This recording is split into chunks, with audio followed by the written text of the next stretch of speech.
Assalamualaikum warahmatullahi wabarakatuh. Perkenalkan, nama saya Novara Dimasukgraha dari kelas AB Palembang dengan NIM 03031382328129 akan menjelaskan dan memberikan ulasan mengenai Pancasila sebagai sistem falsafat.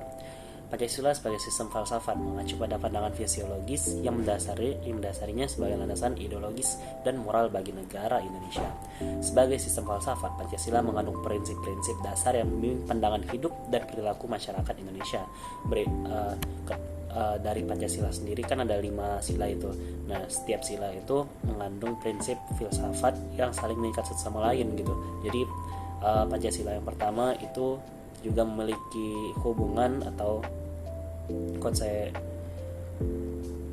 memiliki hubungan dengan Pancasila yang lain, sila kedua, 3 dan 4 dan 5 gitu loh. Jadi pertama itu ketuhanan yang Maha Esa. Prinsip ini menekankan pengakuan akan adanya satu Tuhan yang Maha Esa. Tentunya sebagai sistem falsafat ini mencerminkan pandangan tentang spiritualitas dan keterhubungan manusia dengan Yang Maha Kuasa. Hal ini juga mencerminkan nilai-nilai keagamaan yang menjadi bagian penting dari budaya Indonesia. Nah, yang kedua yaitu kemanusiaan yang adil dan beradab. Pancasila mengajarkan pentingnya menghormati martabat dan hak asasi manusia. Sebagai sistem falsafat ini menggambarkan komitmen terhadap nilai-nilai etika dan moral dalam hubungan antara individu dan masyarakat secara keseluruhan. Lalu yang ketiga yaitu persatuan Indonesia. Prinsip ini menekankan pentingnya persatuan dan kesatuan bangsa Indonesia dalam keragaman bangsa. Sebagai sistem filsafat ini mencerminkan ide bahwa keragaman suku, budaya, dan agama dapat menjadi kekuatan bagi suatu bangsa dan negara, dan integrasi nasional adalah hal yang sangat dihargai di negara Indonesia. Lalu yang keempat ada kerakyatan yang dipimpin oleh hikmat kebijaksanaan dalam permusyawaratan perwakilan. Pancasila sebagai sistem falsafat menekankan pentingnya demokrasi dan musyawarah dalam suatu pengambilan keputusan politik.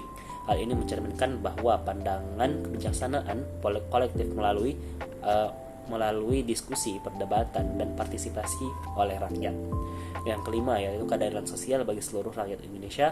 Prinsip ini menggarisbawahi pentingnya distribusi yang adil dari sumber daya dan kekayaan. Sebagai sistem filsafat, ini mencerminkan komitmen untuk mengurangi ketidaksetaraan sosial dan ekonomi dalam masyarakat. Sebagai sistem falsafat, Pancasila memberikan arahan moral, etika, dan nilai-nilai dasar yang membentuk pandangan dunia dan perilaku masyarakat Indonesia. Pancasila bukan hanya menjadi dasar hukum dan ideologi negara, tetapi juga mengakar dalam budaya dan kehidupan sehari-hari masyarakat Indonesia. Prinsip-prinsip Pancasila diharapkan menjadi pedoman dalam membangun masyarakat yang adil, beradab, dan damai di Indonesia. Sekian dari saya, mungkin ini inilah yang dapat saya sampaikan dalam ulasan tentang Pancasila sebagai sistem filsafat negara Indonesia. Terima kasih. Wassalamualaikum warahmatullahi wabarakatuh.